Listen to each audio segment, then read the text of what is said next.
Hello everyone. तो अब हम डिस्कस करेंगे क्लास और ऑब्जेक्ट क्या होता है पाइथन में। देखिए, क्लास बनाने के लिए हम यूज करते हैं क्लास ऑब्जेक्ट का, ठीक है। और मान लीजिए क्लास हम बना रहे हैं एम्प्लॉय बना रहे हैं, तो ई कैपिटल लेंगे, एम्प्लॉय।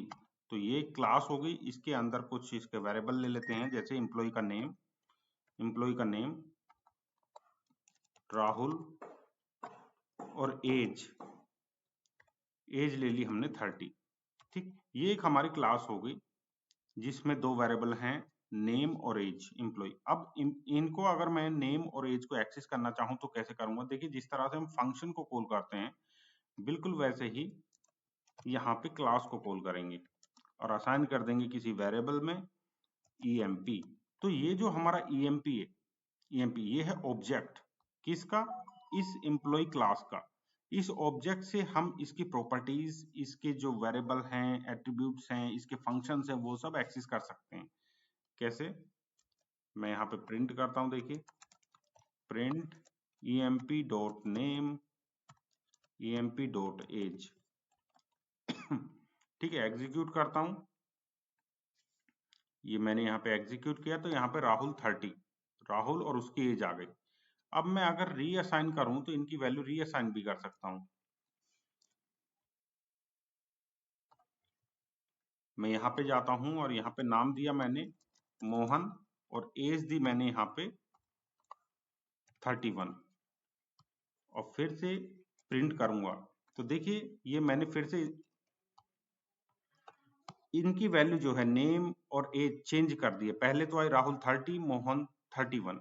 तो इस तरह से हम वैल्यू चेंज भी कर सकते हैं। अब कोई हमें फंक्शन बनाना है इसके अंदर तो फंक्शन भी बना सकते हैं, जैसे डेफ इन्फो, ये फंक्शन है। Print employ info emp info, ये एक फंक्शन है। अगर मैं इसको एग्जीक्यूट करूंगा इस फंक्शन को इस तरह से तो मुझे एरर देगा। emp.info ये मुझे देगा एरर। क्यों देगा? पहले तो मैं एरर दिखाता हूं आपको।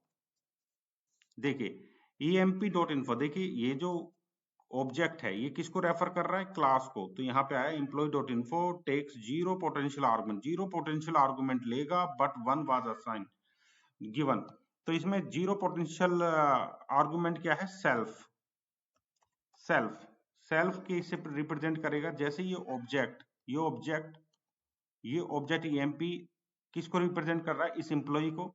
तो इस क्लास के अंदर सेल्फ भी एम्प्लॉय को रिप्रेजेंट करेगा। और ये किस लिए यूज में आता है? जैसे इसके वेरिएबल हमें एक्सेस करने हैं तो ये वेरिएबल हम यहाँ से एक्सेस कर सकते हैं, ठीक है। मैं इसको बना लेता हूं एफ स्ट्रिंग और इसके अंदर वेरिएबल को एक्सेस करता हूं और इस तरह से नेम और इस तरह से एज, ठीक है। मैं एग्जीक्यूट करता हूं फिर से तो देखिए Rahul 30, Mohan 30, employ info Mohan 30, employ info Mohan जो हमने चेंज किया था वो अब हम चाह रहे हैं कि चेंज कराना आए, जो इसके अंदर इनिशियली हमने असाइन किया है वही आए। तो यहाँ पे हम एक और ऑब्जेक्ट बना लेंगे। कितने भी ऑब्जेक्ट बना सकते हैं हम, ठीक है। Employ one dot info. तो देखिए अब जो इनिशियली हमने वैल्यू दी थी वो सब आ गया हमारा। तो इस तरह से हम फंक्शन बना सकते हैं। तो यहाँ से हमने देखा कि किस तरह से हम कोई क्लास बना सकते हैं, उसके अंदर फंक्शन बना सकते हैं। सेल्फ पैरामीटर क्या होता है? सेल्फ पैरामीटर होता है कि रेफर करता है current instance of class. Current instance जो होता है क्लास का उसको रेफर करता है और यूज होता है एक्सेस करने के लिए वेरिएबल उस क्लास के वेरिएबल को एक्सेस करने के लिए यूज होता है। किस तरह से हम ऑब्जेक्ट बना सकते हैं, ऑब्जेक्ट से किस तरह से एक्सेस कर सकते हैं फंक्शंस को, वेरिएबल्स को, ठीक है। तो मैंने बहुत बेसिक प्रोग्राम यहाँ पे लिया है आपको क्लियर करने के लिए क्लास का और ऑब्जेक्ट का, ठीक है। तो क्लास क्या होती है? क्लास ब्लूप्रिंट और टेम्पलेट है फॉर क्रिएटिंग ऑब्जेक्ट को बनाने के लिए एक टेम्पलेट है, ठीक है।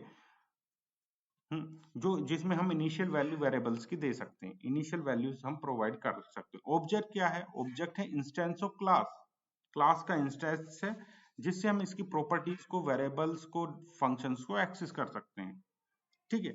अब ये जो प्रोग्रामिंग है क्लास और ऑब्जेक्ट की, इसे कहते हैं ऑब्जेक्ट ओरिएंटेड प्रोग्रामिंग। और अब तक हम जो कर रहे थे फंक्शंस बना रहे थे, उनको कॉल कर रहे थे, उनमें वेरिएबल पास कर रहे थे।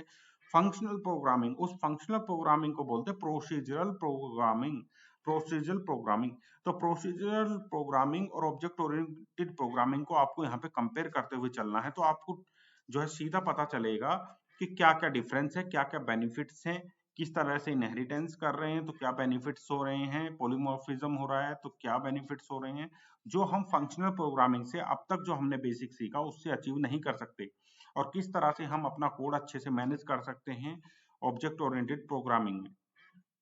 ठीक, तो ये आपको हर जैसे जैसे मैं हर वीडियो लाता रहूंगा उसमें कंपैरिजन करते रहना है, एनालिसिस करते रहना है, तो आपको ब्यूटी पता चलेगी ऑब्जेक्ट ओरिएंटेड प्रोग्रामिंग की। और वेब डेवलपमेंट में हम इसको यूज करेंगे ही करेंगे, तो कॉन्सेप्ट को अच्छे से बार बार प्रैक्टिस कर लीजिए।